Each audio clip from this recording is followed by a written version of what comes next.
Los Angeles, summer of 1969. The sun was already blazing over the Pacific, turning the ocean into a sheet of silver and gold. Cars rolled along the coastal road. Tourists wandered beneath the palm trees. Teenagers carried cameras around their necks, hoping to catch a glimpse of someone famous. But that afternoon, nobody expected to see the most famous man in America. Not there. Not like this. A black Cadillac moved slowly along the street, surrounded by two other vehicles. Inside sat Elvis Presley. He was coming off one of the most important periods of his career. After years of changing musical trends and Hollywood distractions, Elvis had once again become the man everyone wanted to see. His voice was stronger. His confidence had returned. And his name was everywhere. Billboards, newspapers, record stores, theaters, television. People could not seem to get enough of him. Elvis sat quietly in the back seat, looking through the window. He wore a dark leather jacket, black trousers, and his familiar swept-back hair. One of the men traveling with him glanced toward the street. "Looks like they still love you," he joked. Elvis smiled. "Looks like they never stopped." But then something caught his attention. A massive advertising display stood beside the waterfront, and on it was a gigantic photograph of Elvis. The picture showed him smiling confidently, dressed in black leather. It was nearly impossible to miss. Elvis leaned forward. "Slow down." The driver looked into the mirror. "Something wrong?" "No," Elvis said. Then he smiled. "I just want to see something." The Cadillac slowed, and what Elvis saw next made him laugh. A young woman was standing directly in front of the enormous photograph. She appeared to be in her early 20s. Her dark hair was braided down her back, and she wore a bright red polka-dot dress. She had a small yellow hair clip above her ear. She was staring at the giant image as if she had completely forgotten the rest of the world existed. A few people around her were already watching. The woman stepped closer. She placed one hand against the giant picture. Then, without hesitation, she kissed Elvis's photograph. The people nearby burst into laughter. Someone raised a camera. Another person shouted something teasing. The woman pulled away from the billboard, embarrassed. But she smiled. "If only he were really here," she whispered. Inside the Cadillac, Elvis heard her through the open window. His eyebrows rose. He looked at the man beside him. "Did she just say that?" The man laughed. "She did." Elvis shook his head. Then he opened the car door. "I'm going to say hello." "Are you sure?" Elvis looked at him. "Why not?" He stepped out. At first, nobody noticed. The crowd was still focused on the young woman standing beside the billboard. She was completely unaware that the man whose picture she had just kissed was now standing only a few feet behind her. Elvis folded his arms. He watched her for several seconds. Then he smiled. "I usually charge extra for that." The woman froze. Her eyes widened. She slowly turned around. And there he was, Elvis Presley. Not a photograph, not a movie screen, not a record sleeve. The real man, standing right behind her. For several seconds she couldn't breathe. Her mouth opened. Nothing came out. Elvis smiled. "You okay?" She stared at him. Then at the photograph. Then back at him. "You..." Her voice trembled. "You're Elvis." He nodded. "Last time I checked." A few people nearby began recognizing him. A whisper moved through the crowd. "That's him. That's Elvis. It's really him." Within seconds, people started gathering. Cameras appeared. Phones weren't everywhere yet in 1969, but cameras were. People pushed forward. The young woman still hadn't moved. Elvis looked at the giant photograph, then back at her. "So?" He pointed toward the picture. "Was he better looking?" The woman finally laughed, a nervous, almost helpless laugh. "I didn't know you were here." "I noticed." She covered her face with both hands. "Oh my God." Elvis laughed. "Don't worry. I've seen worse." That made everyone laugh, but then something changed. The woman looked at Elvis again, and the smile disappeared from her face. She seemed suddenly nervous for a completely different reason. Elvis noticed. "You all right?" She nodded. "Yes." But her eyes had become strangely emotional. Elvis studied her. "What is it?" She hesitated. Then she whispered, "My father used to listen to you."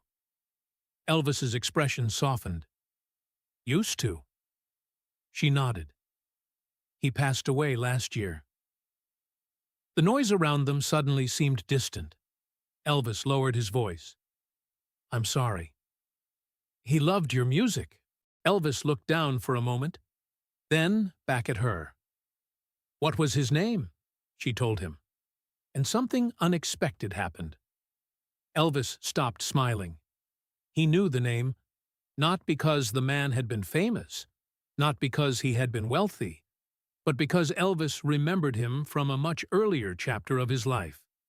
A time when Elvis was still trying to prove himself. A time before the enormous billboards, before Las Vegas, before the screaming crowds, before the world knew exactly who Elvis Presley was. Elvis stared at her. "Your father?" He paused. "Did he ever work around the old concert halls in the South?" The woman's eyes widened. "Yes." Elvis took a slow breath. "I remember him." The woman looked stunned. "You remember my father?" Elvis nodded. "I think I do." And suddenly, the silly moment with the billboard no longer felt silly. It felt like the past had somehow reached across 15 years and found him again. Not quick question for everyone watching. If you were standing in front of an Elvis Presley billboard in 1969 and suddenly realized the real Elvis was standing behind you, what would you do? Would you freeze, cry, run away, or try to talk to him? Write your answer in the comments. And tell us where you're watching from, your city or country. We would love to see how many places are following this story. And if you're enjoying it, don't forget to like the video, subscribe, and turn on notifications. Because what Elvis was about to discover about this woman's father was something neither of them expected. Elvis motioned toward a quieter area near the water. "Come on." The woman followed him. People were still watching. Some were whispering. Others were trying to take pictures. But Elvis seemed strangely calm. He had spent years surrounded by people, fans, reporters, photographers, managers, actors, musicians, strangers. Yet there was something different about this young woman. She hadn't approached him because she wanted an autograph. She hadn't asked for a photograph. She hadn't screamed. She had simply been thinking about her father. Elvis sat on a bench overlooking the water. The woman sat beside him. "My father talked about you a lot," she said. "What did he say?" She smiled. "He said you were different, before you became famous." Elvis laughed softly. "That's probably true." "He said you were shy." Elvis raised an eyebrow. "Me?" She laughed. "Yes. He said you didn't always know what to say when people talked to you." Elvis looked toward the ocean. "Your father knew me pretty well. He said you were scared before one of your early performances." Elvis smiled. "I was." "Really?" "Oh, absolutely." She looked surprised. "You never looked scared. That was the trick." They both laughed. But Elvis's smile slowly faded. He remembered those years, the small venues, the cheap dressing rooms, the uncertainty, the feeling that everything could disappear tomorrow. He remembered being young and wondering whether anyone would still care about his music 5 years later. And now he was standing beneath a gigantic photograph of himself.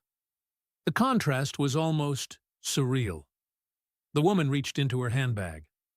"I brought something." She pulled out a small, worn envelope. The corners were faded. The paper looked like it had been handled many times. Elvis looked at it. "What is that?" "My father kept it." She handed it to him. Elvis opened the envelope carefully. Inside was an old photograph. A much younger Elvis stood beside several people outside a small building. Elvis stared at it. His expression changed immediately. He recognized the place, and then he recognized the man standing near him. Her father. But there was something written on the back. Elvis turned the photograph over. There was a handwritten sentence. He read it silently, then read it again. The woman watched his face. "What does it say?" Elvis didn't answer immediately. He looked toward the ocean. Finally, he spoke. "He wrote something about me." "What?" Elvis swallowed. "He said—" He stopped. His voice became quieter. He said, "One day, the whole world will know his name." The woman smiled sadly. He was right. Elvis stared at the photograph. He believed it before I did. For the first time that afternoon, the legendary Elvis Presley looked less like an untouchable superstar and more like the young man he used to be. The young man who had once needed someone to believe in him. And her father had been one of those people. A few minutes later, Elvis stood. He handed the photograph back. But before she could put it away, he noticed another small detail. A date had been written beneath the message. 1954. Elvis's eyes narrowed. That can't be right. "What?" He looked at her. "Your father told you I was going to be famous?" "Yes. But this date—" He looked at the photograph again. "This was before everything happened." The woman nodded. "He always said he knew." Elvis smiled. "Your father was either very smart," he paused, "or completely crazy." She laughed. "He was probably both." Elvis laughed with her. Then suddenly, from somewhere behind them, a voice shouted, "Elvis!" The crowd began moving closer again. His security men stepped forward, but Elvis raised his hand. "It's okay." He turned toward the woman. "There's something I want to ask you."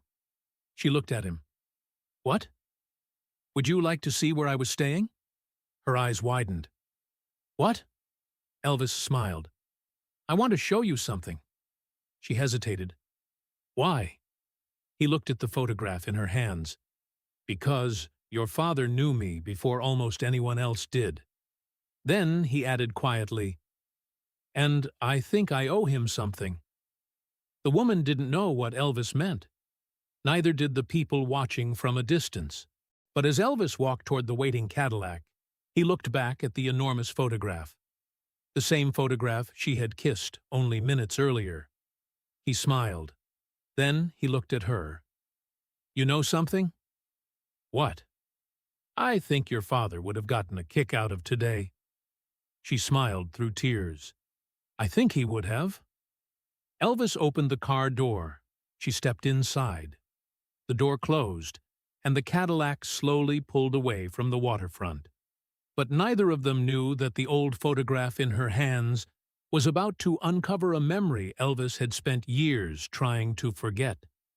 A memory involving a tiny stage, a frightened young singer, a broken microphone, and one stranger who made a decision that could have changed Elvis Presley's entire future. And as the car disappeared down the coastal road, Elvis looked out the window and quietly said, "I haven't thought about that night in 15 years." The woman turned toward him. "What happened that night?" Elvis didn't answer. Not yet. He simply looked ahead. And for the first time in a very long time, the king of rock and roll seemed genuinely afraid of a memory. Because sometimes the most powerful stories aren't about the moments when the world discovered Elvis Presley. They're about the few people who believed in him before the world ever had the chance. Cadillac moved slowly through the streets of Los Angeles. For several minutes, neither Elvis nor the young woman said anything. The city passed outside the windows in flashes of sunlight, palm trees, and passing cars. But inside the car, everything felt strangely quiet. The woman still held the old photograph in both hands. She looked at Elvis. He was staring through the window. His expression had changed completely since they left the waterfront. Gone was the playful smile. Gone was the teasing confidence. Now there was something almost haunting in his eyes. Finally, she couldn't hold the question back. What happened that night? Elvis didn't answer.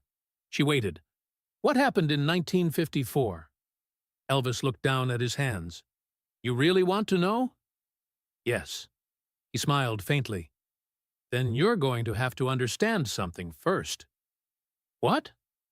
I wasn't Elvis Presley yet. She looked confused. You were still Elvis Presley. Not the Elvis Presley you know. He turned toward her.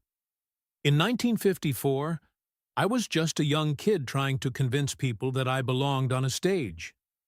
He paused. And there were plenty of people who thought I didn't. The woman listened carefully.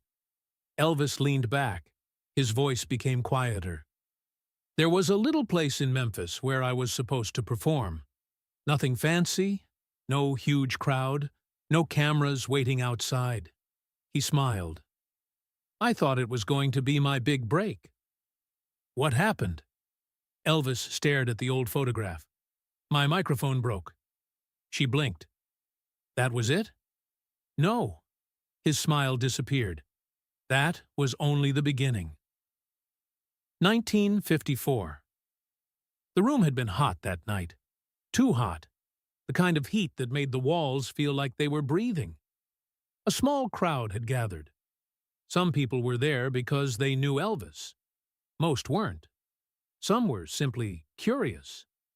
Elvis stood backstage with his guitar. He was young, nervous. His hands were sweating.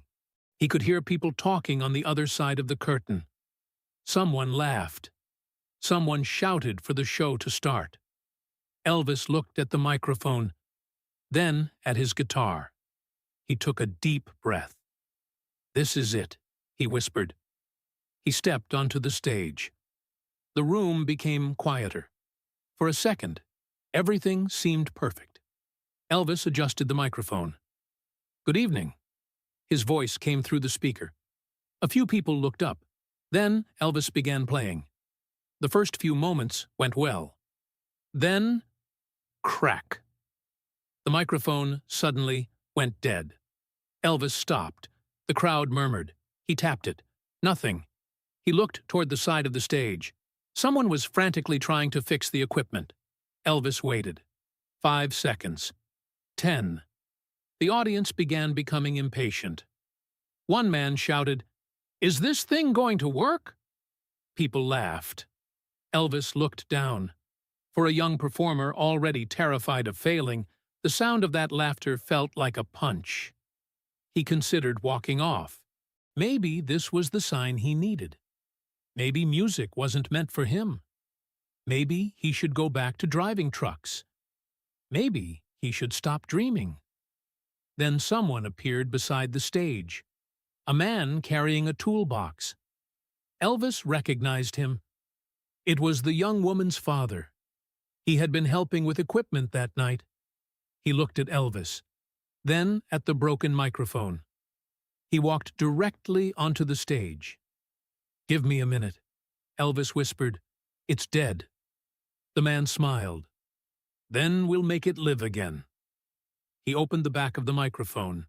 His fingers moved quickly. The audience continued talking. Elvis stood there, frozen. Then the man looked up. "Don't leave." Elvis stared at him. "What?" "Don't walk away. I can't sing without the microphone." The man shook his head. "You've got a voice." Elvis looked toward the audience. "They're laughing. Let them." They don't know me. Then give them a reason to remember you. Those words stayed with Elvis, even decades later. Elvis looked at the young woman sitting beside him in the Cadillac. Your father said that to me. She smiled. He sounds like he knew you. He knew something about me that I didn't know yet. What? Elvis looked out the window. He knew I was afraid. He paused. And he knew I couldn't let fear make my decisions. The microphone suddenly worked. The crowd became quiet. Elvis looked at the man. The man gave him a small nod. Go. Elvis took the microphone. He started again. But something was different. The fear was still there. Only now he was angry at it. He sang harder, moved differently. He stopped trying to impress the crowd. He simply performed. And slowly, the room changed. People stopped talking.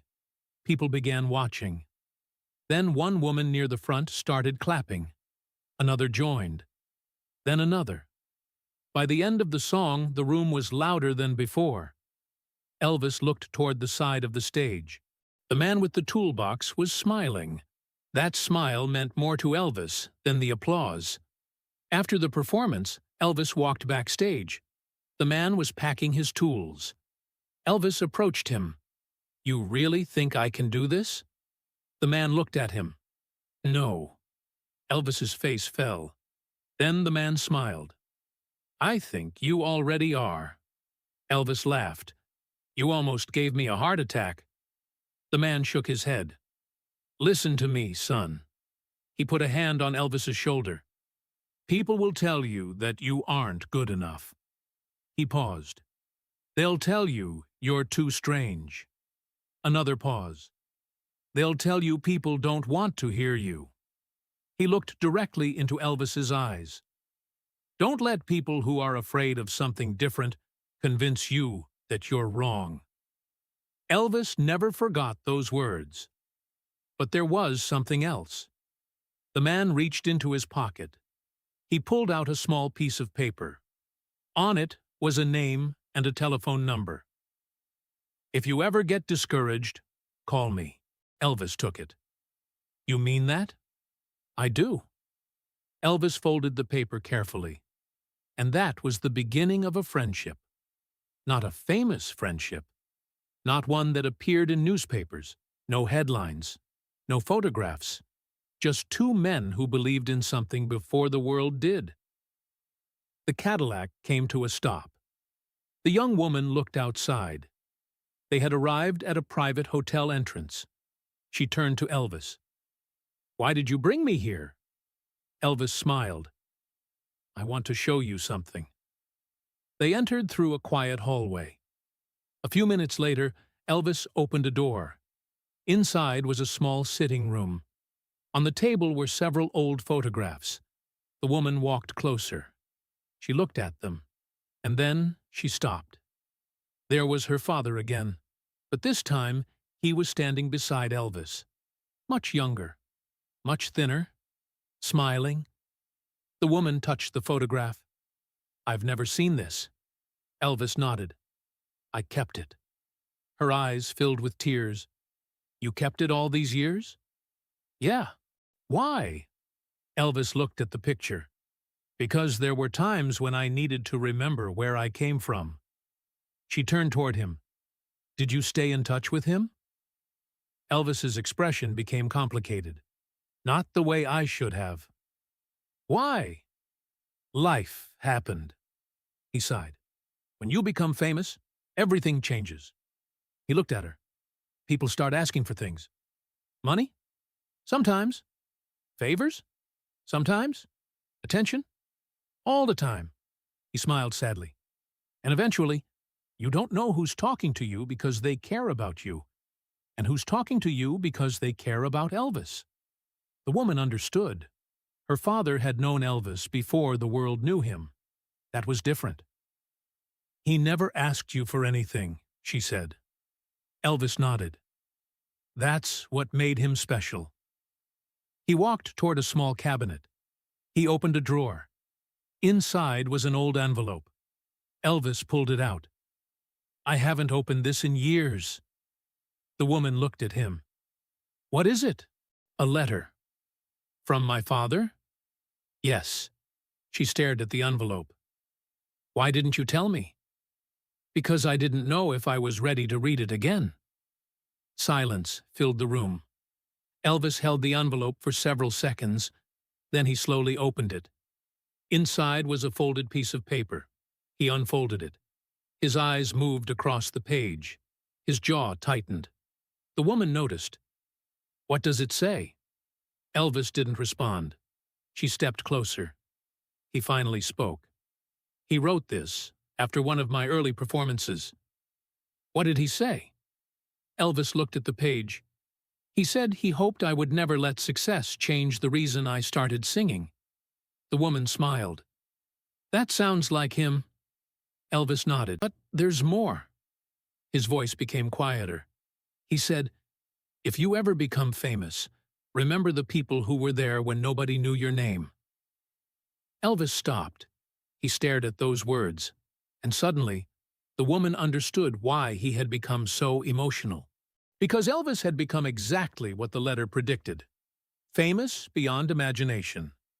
But the man who had believed in him before anyone else was gone. Before we continue, here's another question for everyone watching. Do you think Elvis would have become the same superstar if nobody had encouraged him during those difficult early years? Type yes or no in the comments, and tell us what city or country you're watching from. If you're enjoying this emotional Elvis story, make sure to hit like, subscribe to the channel, and turn on notifications. Because the next thing Elvis told her changed the way she understood her father's final years. The woman sat down. She wiped a tear from her cheek. Did my father ever talk about me? Elvis looked at her. Yes. She froze. When? Years ago. What did he say? Elvis smiled. He said you were stubborn. She laughed through her tears. He was right. He said you didn't listen. He was right about that too. Elvis laughed. Then his expression softened. He said you had a strong heart. She looked down. He really said that? Yes. Elvis placed the letter on the table. He was proud of you. The woman covered her mouth. For several seconds, she couldn't speak. Then she whispered, I wish he could have seen me today. Elvis nodded. I think he did. She looked at him. What do you mean? Elvis pointed toward the photograph. He spent his life believing that strange things happen for a reason. He smiled. Maybe today wasn't an accident. The woman looked at the old photograph, then at Elvis. What happens now? Elvis leaned back. Now? Yes, he smiled. Now I think we find out why your father kept this. He picked up the old photograph again. On the back was the same date, 1954. But beneath the date was something neither of them had noticed before, a second line. Elvis read it. His expression suddenly changed. What? He turned the photograph toward her. There was a sentence written in faded ink. If Elvis ever becomes famous, give him the other photograph. The woman's heart skipped. The other photograph? Elvis nodded slowly. That's what it says. Where is it? I don't know. She searched her handbag. My father left me a box. Elvis looked at her. What kind of box? Old things, letters, pictures. I never opened everything. Where is it? At home. Elvis stood. Then we need to see it. She stared at him. You want to come to my house? Elvis smiled. Why not? You're Elvis Presley. He laughed. I know. You can't just walk into someone's house. Apparently I can. She laughed. For the first time since they met, the sadness began to lift. But neither of them realized that the mysterious second photograph was about to reveal something far more important than a forgotten memory. It would reveal a secret about Elvis's earliest career. A secret involving a recording, a song, and one decision that could have prevented Elvis from ever becoming the man the world knew. That evening, the two of them drove away from the hotel. The city lights stretched across the horizon. Elvis sat quietly in the passenger seat. The woman drove. For several minutes, there was only the sound of the road. Then she asked, "Are you nervous?" Elvis smiled. "A little." "You?" "Yeah." "Why?" He looked at her. "Because sometimes the past knows things about you that you thought you'd forgotten." She glanced at him. "And what are you afraid of remembering?" Elvis looked out the window. "The night I almost quit." She tightened her grip on the steering wheel. "You almost quit?" "Yes." "When?" "Right after that performance." "Why?" Elvis smiled sadly. "Because the applause ended." He paused. "And I realized I was still terrified." The car continued down the highway. Outside, Los Angeles glittered beneath the dark sky. Inside, Elvis Presley was about to return to a past he had buried for 15 years. And waiting inside an old wooden box was a photograph that might explain why a young man who had once nearly given up eventually became impossible to stop. But there was one problem. When they arrived at the woman's house, the front door was already open. She stopped walking. Elvis noticed. "What is it?" She stared at the doorway. "I locked that door this morning." Elvis's smile disappeared. He looked inside. The hallway was dark. Then they heard something, a soft sound, a drawer being opened. The woman grabbed Elvis's arm. Someone was inside, and whoever it was looking for the same photograph they had just discovered existed. The front door was open. That was the first thing the young woman noticed. The second was the silence. Not the peaceful silence of an empty house. This was different. It was the kind of silence that made every instinct in your body tell you that something was wrong. She stood frozen on the front step. Elvis was beside her. He looked through the doorway. The hallway was dark. Then they heard it again. Click. A drawer opening. The woman whispered, "Someone is inside." Elvis raised one hand. "Stay behind me." She looked at him. "You don't have to." "I know." His voice was calm, but his eyes were serious. Elvis slowly stepped into the house. The door creaked behind them. They moved down the hallway. The woman pointed toward a room at the end. "That's where my father kept his things." Another sound, a drawer closing. Elvis stopped. Someone was definitely inside. He looked at the woman. "Did anyone know about that photograph?" She shook her head. "No." "Anyone know you were bringing me here?" "No."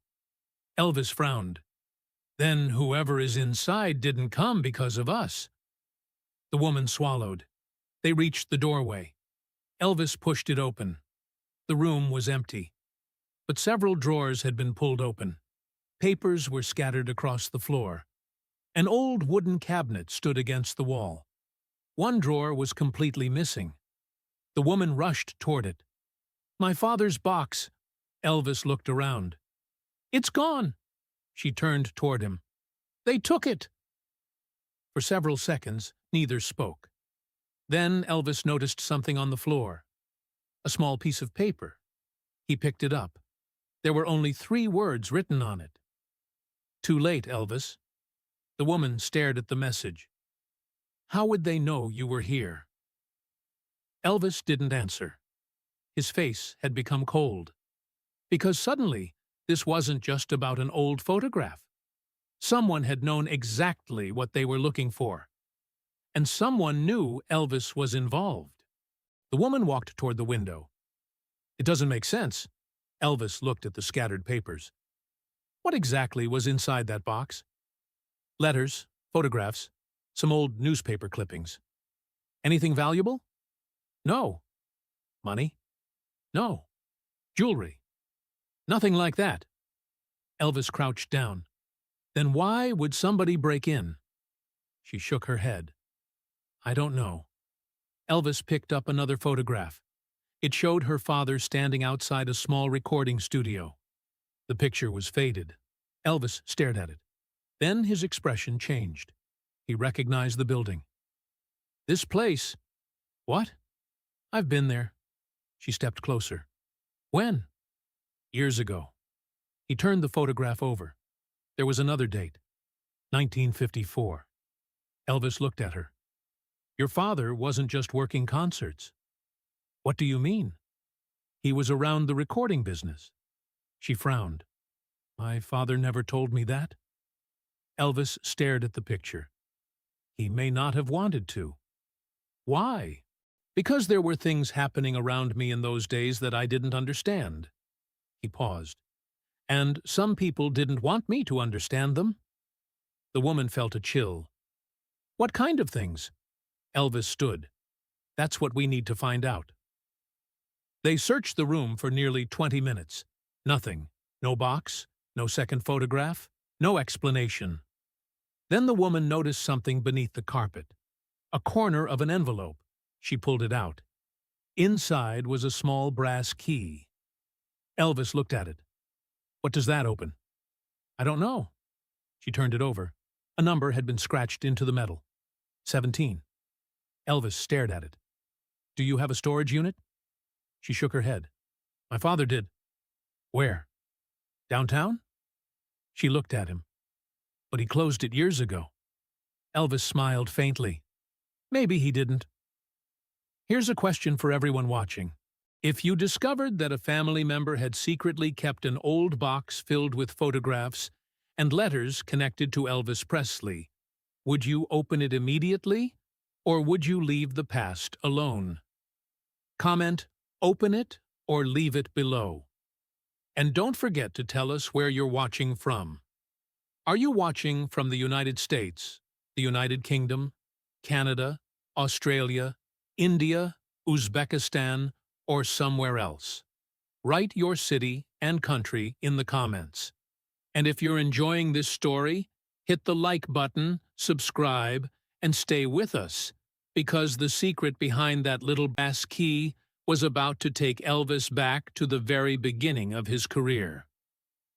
The storage facility was nearly empty when they arrived. It was late. The hallway lights flickered overhead. The woman walked beside Elvis. Neither spoke. At the end of the corridor was a metal door. Unit 17. She inserted the brass key. It turned. The door opened.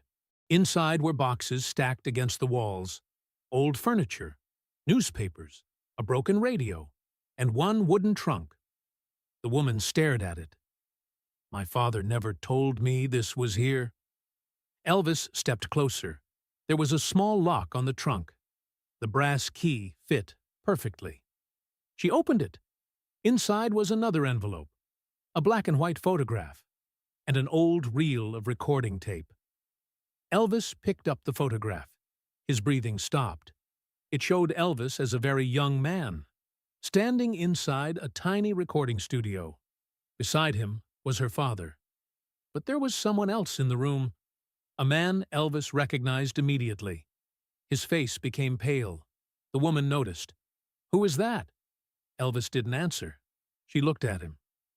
Elvis? He finally spoke. That man was connected to my first recording sessions. What did he do? Elvis stared at the photograph. He was supposed to help me. Supposed to? Elvis nodded. But he didn't believe in me. The woman looked at the reel of tape. What is that? Elvis picked it up. I don't know. There was a handwritten label. Elvis. First test. Do not erase. Elvis stared at it. His hands tightened around the reel. This shouldn't exist. Why? Because I thought it was destroyed. They found an old tape player in the corner. It still worked. The woman placed the reel carefully onto the machine. Elvis stood behind her. She pressed play. At first, there was nothing but static. Then a young voice came through the speaker. Nervous, uncertain, but unmistakable. Elvis. The woman looked at him. His eyes were fixed on the machine. The young Elvis began singing. The recording was rough. The equipment was poor. But there was something powerful in that voice. Something raw. Something different. Then a second voice interrupted. A man's voice. "You're not ready." The young Elvis stopped. "I'm sorry?" "You don't have it." Silence. Then another voice. Her father's. "He has something." The first man laughed. "He has nothing." The woman looked at Elvis. He didn't move. The recording continued. Her father spoke again. "You're wrong." The other man replied, "I'm telling you, nobody is going to buy this." Young Elvis's voice became quieter. "Maybe I should stop." The room suddenly became silent. The woman looked at Elvis. She realized this was the moment he had told her about. The moment when he had almost walked away. Then her father's voice came through the tape. "No." A pause. "You don't stop." Young Elvis said, "Why?" And the answer came, "Because I heard something in your voice." The tape crackled. Then her father said, "Give me one more chance to prove it." The recording ended. The woman was crying. Elvis looked away. For several seconds, he said nothing. Then he whispered, "He believed in me." She nodded. "He did." Elvis sat down. He looked exhausted. "Do you know how many people told me I wasn't good enough?" She shook her head. "Hundreds." He smiled sadly. "But I only remember the one person who said I was." The woman noticed something written on the inside of the trunk. She leaned closer. There was a sentence scratched into the wood. "Never let them erase the first voice." She looked at Elvis. "That's what the tape is." Elvis nodded. "My first voice." He reached for the reel. But before he could touch it, another sound came from the hallway. Footsteps. Both of them froze. Someone was approaching. Elvis stood. The woman whispered, "Did someone follow us?" "I don't know." The footsteps stopped outside the door. Silence. Then the door began to open. A man stepped inside. He was older. Gray hair. Dark coat. He looked at Elvis and smiled. "Well," he slowly closed the door behind him. "I never thought I'd see this tape again." Elvis stared at him. "You!" The man smiled. "You remember me." Elvis stepped forward. "How did you find us?" The man shrugged. "You weren't exactly difficult to follow." The woman moved closer to Elvis. "Who is he?" Elvis didn't look away from the man. "Someone from my past." The man laughed. "That's one way of putting it." He looked at the old tape. "You shouldn't have listened to that." Elvis's jaw tightened. "Why?" "Because some memories are better left buried." Elvis took a step toward him. "You destroyed that recording." "I tried." "But you failed." The man's smile disappeared. "Yes." A long silence followed. Then he said, "Your father was the reason I failed." The woman froze. "My father?" The man looked at her. "Your father wouldn't stop interfering." Elvis's eyes hardened. "He wasn't interfering. He was protecting you." The man shook his head. "He was protecting a dream that didn't exist yet." Elvis stepped closer. "And yet, here I am." The man's expression changed. For the first time, he looked almost afraid. "Yes." He glanced at Elvis. "That's the problem." One more quick question before we continue. Do you believe that one person believing in you can completely change your life? If you do, comment one person below. And if someone in your life once believed in you when nobody else did, tell us about them. Also, don't forget to like this story and subscribe. And again, tell us where you're watching from. We read those comments, and it's incredible seeing viewers from different parts of the world. The older man walked toward the trunk. You don't understand what your father did. The woman stared at him. What did he do? He protected that tape. Why? Because he knew someone would eventually want it. Elvis looked at him. Who? The man didn't answer. Instead, he looked at the reel. That recording proves something. What? That Elvis Presley was almost never discovered. Elvis frowned. What are you talking about? The man sighed. Your first recording wasn't supposed to be heard by anyone. But someone heard it. Yes. Who? The man looked at Elvis. Your father. The woman stepped forward. My father? No.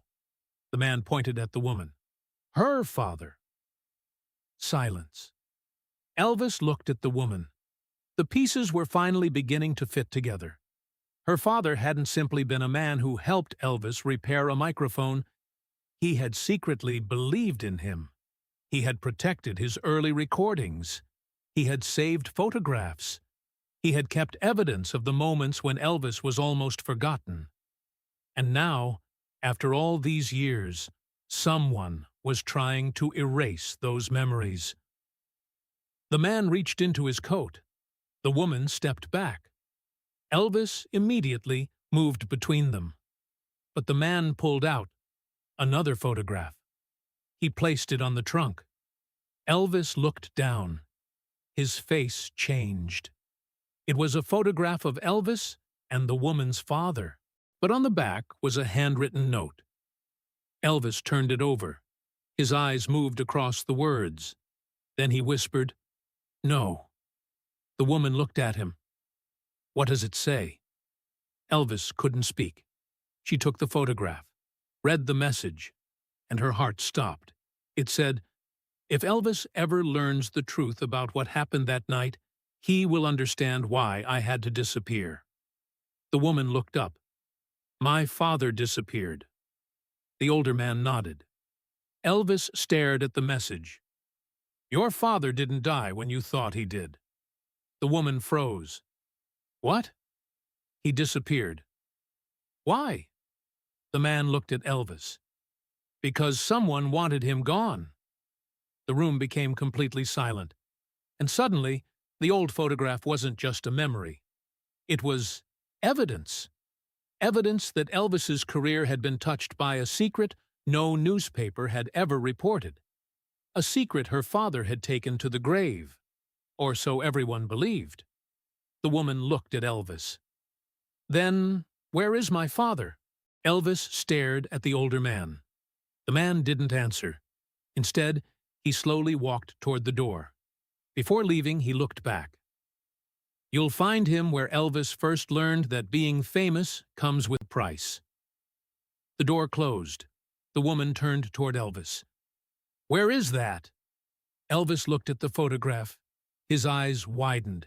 He knew exactly where the man meant. A place from his earliest days. A place he hadn't visited in 15 years. A place where one of the most important decisions of his life had been made. Elvis whispered, Memphis. And for the first time that night, the woman understood something terrifying. The mysterious man hadn't been trying to hide the past. He had been trying to make sure Elvis never returned to it. But now, Elvis Presley was going back. And waiting in Memphis was the final piece of a story that had begun 15 years earlier.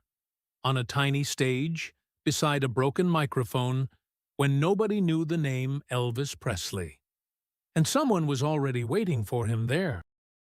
Memphis was waiting for them. It was late when Elvis stepped out of the car. The city looked different from the one he remembered. But some things never changed. The streets, the old buildings, the feeling in the air, and the memories. The young woman stood beside him, holding the old photograph against her chest. "Are you sure this is where he meant?" Elvis looked toward the dark street. "Yes." "How do you know?" "Because I know what he was talking about." They walked toward an old building that had once been connected to the earliest days of Elvis's career. Elvis stopped outside. For a moment, he didn't move. He simply stared at the door. 15 years earlier, he had stood near this same place, wondering whether his dreams were worth chasing. Now, he was one of the most famous entertainers on earth. He smiled bitterly. "Funny." "What?" "I spent years trying to get away from places like this." He looked at the building. "Now I'm coming back to find the truth." They entered. Inside, everything was dusty and quiet. The young woman looked around. "There's nothing here." Elvis walked slowly toward the back room. "Wait." He stopped beside an old wooden table. Underneath it was a small envelope. He picked it up. His name was written on the front. Elvis. His hands became still. He opened it. Inside was a short letter. He read it silently. Then his eyes filled with tears. "What does it say?" Elvis handed it to her. The letter was from her father. It explained everything. Years earlier, after Elvis's first recordings began attracting attention, certain people wanted control over his career. They believed the young singer was too unpredictable, too different, and too difficult to manage. Her father had refused to let them erase Elvis's early work. He had secretly preserved the recording and several photographs. But when he realized that people were becoming suspicious, he disappeared from Elvis's life. Not because he wanted to abandon him, because he wanted to protect him. At the bottom of the letter was one final sentence. "If you ever read this, Elvis, remember that I never stopped believing in you." Elvis closed his eyes. The young woman began crying. "My father loved you." Elvis nodded. "He saved more than a recording." He looked at her. "He saved the part of me that almost gave up." Then they heard footsteps. The same older man appeared in the doorway. But this time, he wasn't smiling. He looked exhausted. Elvis stared at him. "You knew." "Yes." "You knew where he was." The man hesitated. "Yes." The young woman stepped forward. "Where is my father?" The man looked at her. "He's gone." Her face fell. "But you said—" "I said he disappeared." The man lowered his eyes. "He died years ago." Silence. The woman covered her mouth. Elvis stepped closer to the man. "Why did you let her believe otherwise?" "Because the truth was dangerous." "For who?" "For everyone." The man looked at the old photograph. "Your father wasn't trying to make you famous, Elvis." He paused. "He was trying to make sure the world heard you before someone else decided what you should become." Elvis stared at him. "And he succeeded." The man nodded. "Yes." One final question for everyone watching. If you had the chance to thank one person who changed your life, who would it be? Write their name in the comments. And tell us where you're watching from. If this story has touched you, please like the video, subscribe, and share it with someone who loves Elvis Presley. Because sometimes the people who change our lives never become famous themselves, but their kindness can live forever. The next morning, Elvis returned to the waterfront in Los Angeles. The giant photograph was still there. The same image, the same smile, the same Elvis the world thought it knew. The young woman stood beside him. She looked at the photograph, then at Elvis. "You know what feels strange?" "What?" "Yesterday, I kissed that picture." Elvis laughed. "And today?" She smiled. "Today I know the real man." Elvis looked at the enormous photograph. For a moment, he said nothing. Then he reached into his jacket. He pulled out the old photograph of himself and her father. He looked at it one last time. "I used to think becoming famous meant people would remember you forever." He shook his head. "Now I know that's not true." "What is?" "You're remembered by the people whose lives you changed." The young woman smiled. "And my father changed yours." Elvis nodded. "He did." Then he handed her the photograph. "Keep it." She stared at him. "I can't." "You can." "Why?" "Because your father believed in me before anyone else did." He smiled. "Now I want you to have something that proves he was there." She held the photograph against her heart. Tears rolled down her cheeks. Elvis looked toward the ocean. The sun was rising. People were beginning to gather again. Someone recognized him. Then another person. Within moments, whispers spread through the crowd. "Elvis! Elvis Presley!" Cameras appeared. Fans started moving toward him. But Elvis didn't run. He simply smiled. Then he looked at the giant billboard. The young woman stood beside him. And for one brief moment, the famous image and the real man seemed almost identical. Except now she knew the difference. The photograph showed the legend. The man standing beside her showed the human being. Elvis turned toward her. "You know something." "What?" "You were right yesterday." "About what?" "You said you wished your father could have seen you." He smiled. "I think he would have been proud." She wiped her tears. "I think so too." Elvis gave her a final hug. Then he walked toward the waiting crowd. The fans screamed. Cameras flashed.